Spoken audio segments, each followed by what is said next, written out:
Deixa eu te contar uma pequena história de como eu me envolvi com a natureza bioativa.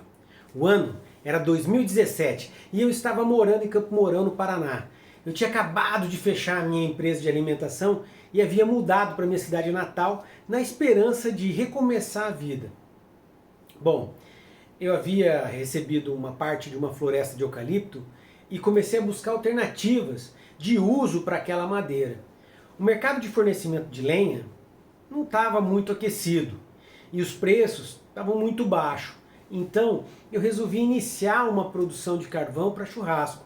Eu construí fornos de carvão tradicionais, daqueles que vocês estão acostumados a ver. Eu contratei um carvoeiro com experiência para me auxiliar, mas logo que eu comecei a sentir as dificuldades do mercado de carvão, um dos meus problemas que eu tinha é principalmente com o carvão quebrado, com o pó, que também é conhecido como munha. Eu também comecei a me debruçar sobre esse assunto do carvão e eu queria descobrir outros usos para aquele carvão que pudesse agregar valor ao meu produto. Quando, sem querer, eu caí no primeiro artigo da Terra Preta da Amazônia. E, para minha surpresa, o reconhecimento de que esse era um dos melhores solos do mundo. E o mais importante de tudo, ele havia sido feito pelos homens, pelos ameríndios, que são os primeiros habitantes das Américas. Quanto mais eu lia sobre esse assunto, mais eu me provocava, pois afinal, a vida inteira eu fui ensinado na escola que se nós desmatássemos a Amazônia, tudo viraria um deserto. Então como é que eles tinham conseguido essa façanha? Como é que as pessoas ditas primitivas haviam construído um solo tão fértil? Quanto mais eu fazia essas perguntas, mais meu pensamento borbulhava e mais eu me debruçava sobre os temas, porque comecei a buscar artigos científicos dessa famosa terra, que eram publicados no exterior, e numa rotina desenfreada por conhecimento, vinham as comprovações e mais comprovações sobre esse assunto e sua comparação com os solos da região, que eram de baixíssima fertilidade. Toim! Minha cabeça explodiu. Se esses habitantes haviam conseguido fabricar um solo de alta fertilidade, eu também poderia. Qual é a constituição desse solo? Como é que ele tinha sido feito? Basicamente, ele era constituído de carvão vegetal, que os gringos chamam de biochar, e de matéria orgânica. Nesse solo também eles encontram pedaços de cerâmica. E aí minha cabeça explodiu de vez, pois há milhares de anos atrás, esses primeiros habitantes haviam conseguido fazer isso. E quanto mais eu me debruçava sobre esse assunto do carvão, mais eu ficava impressionado. Agora, as recomendações que tinham até então eram em volumes muito grandes, que de certa forma eram inaplicáveis para a agricultura, volumes de 20, 30% daquele volume total de terra. Mas o que me intrigava sobre esse assunto do carvão, que além de tudo ele tinha entre as qualidades a capacidade de reter cátions, tinha carga elétrica negativa, então ele poderia ser utilizado de uma forma mais intensiva se ele fosse inoculado com materiais que agregassem esse valor. Aí eu comecei a mergulhar mais ainda. Tá, mas todos os carvões são iguais? Não, não são iguais. Depende muito da metodologia que você utiliza. Você pode chegar até 1.200 metros quadrados numa grama de carvão de superfície específica.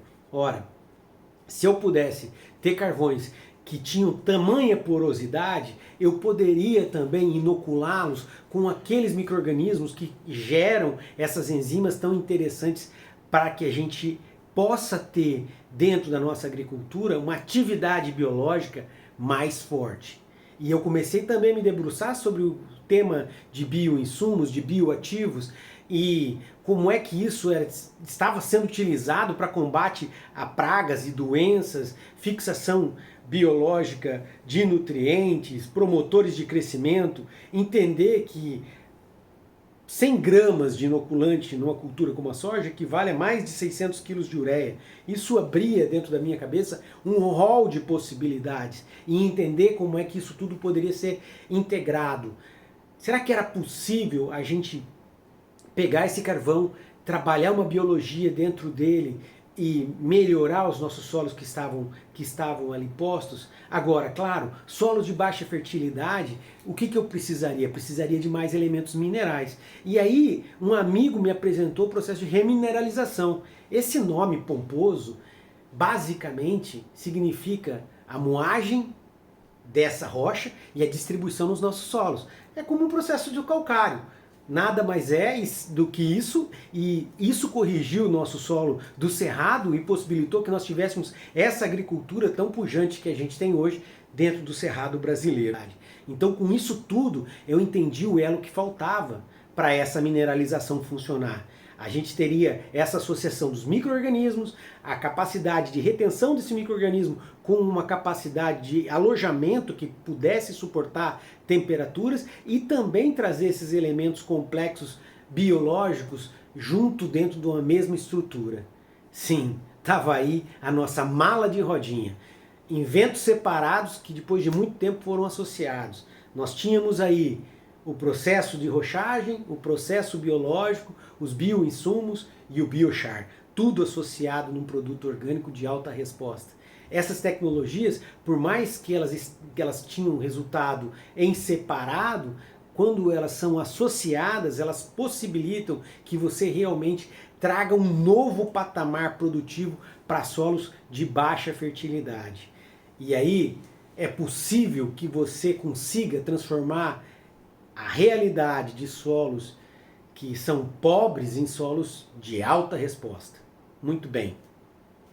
Toda essa herança de boas práticas e respeito ao meio ambiente me fez pensar muito sobre como é que a gente poderia compartilhar dessas alternativas e dessas práticas para toda a nossa sociedade. É um novo capítulo que a gente está iniciando, é uma nova fronteira que vai nos colocar como desbravadores de respeito, acima de tudo, respeito a Deus e a sua criação, e tudo que Ele nos deixou.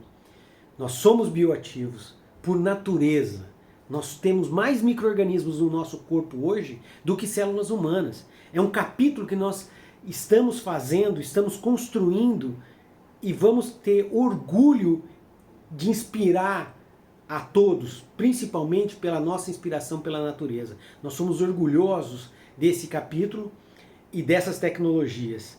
E agora a gente passa a ter uma nova tribo, um novo grupo, uma nova comunidade. Afinal, todos nós somos bioativos.